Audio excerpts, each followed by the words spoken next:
প্ৰেৰণাদায়ক 16 বছৰ বয়সত বিয়া হৈছিল তাইৰ গৃহস্থ হিংসাৰ বলি হৈছিল তাই বাথৰুমত খাবলৈ দিয়া হৈছিল খাদ্য নাম সবিতা প্ৰধান 2 সন্তানৰ মাতৃ সবিতা আজি এগৰাকী সফল চৰকাৰী বিষয়া এক সাক্ষাৎকাৰত সবিতা প্ৰধানে প্ৰকাশ কৰা মতে 10ম শ্ৰেণীত উত্তীৰ্ণ হোৱা গাঁওখনৰ একমাত্ৰ ছোৱালী আছিল তাই কিন্তু গাঁৱৰ পৰম্পৰা পালন কৰি 10ম উত্তীৰ্ণৰ ঠিক পিছতেই বিয়া দি ঘৰৰ পৰা উলিয়াই দিয়ে পিতৃ মাতৃয়ে আৰু ইয়াৰ পিছতেই আৰম্ভ হয় সবিতাৰ জীৱন সংগ্ৰাম স্বামী গৃহত অকথ্য শাৰীৰিক মানসিক অত্যাচাৰৰ সন্মুখীন হ'ব লগা হয় তাই তেওঁৰ জীৱন নৰকতকৈ কোনো গুণেই কম নাছিল প্ৰতিদিন তেওঁৰ ওপৰত চলিছিল শাৰীৰিক মানসিক অত্যাচাৰ বাথৰুমৰ ভিতৰত তেওঁ খাবলগীয়া হৈছিল আহাৰ আনকি শুবলৈও তেওঁৰ বাবে নাছিল এখন বিছনা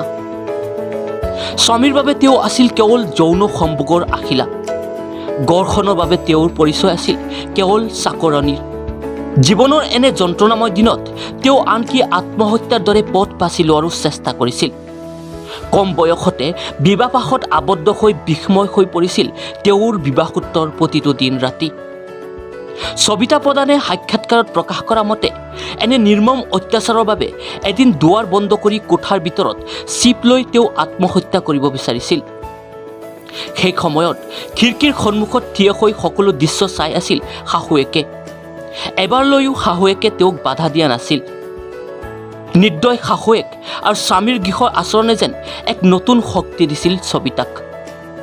কিন্তু এদিন 2 সন্তানৰ সৈতে তেওঁ সেই কঠিন সময়ৰ পৰা ওলাই আহি আজি সমাজৰ বাবে নিজৰ এটা পৰিচয় গঢ়িবলৈ সক্ষম হৈছে মহিলাগৰাকীয়ে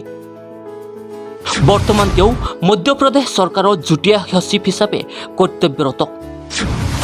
চৰকাৰী বিষয়া হিচাপে তেওঁ এতিয়া অতি জনপ্ৰিয় স্বামী গৃহৰ ঘৰুৱা হিংসাৰ বলি হৈ এসময়ত আত্মহত্যাৰ চেষ্টা কৰা সেইগৰাকী মহিলা আজি আন বহু অসহায় মহিলাৰ বাবে প্ৰেৰণা 3টি সন্তান আৰু স্বামীৰ সৈতে এতিয়া সুখী পৰিয়াল সবিতা প্ৰধানৰ নিউজ ডেস্ক ৰিপৰ্ট AN24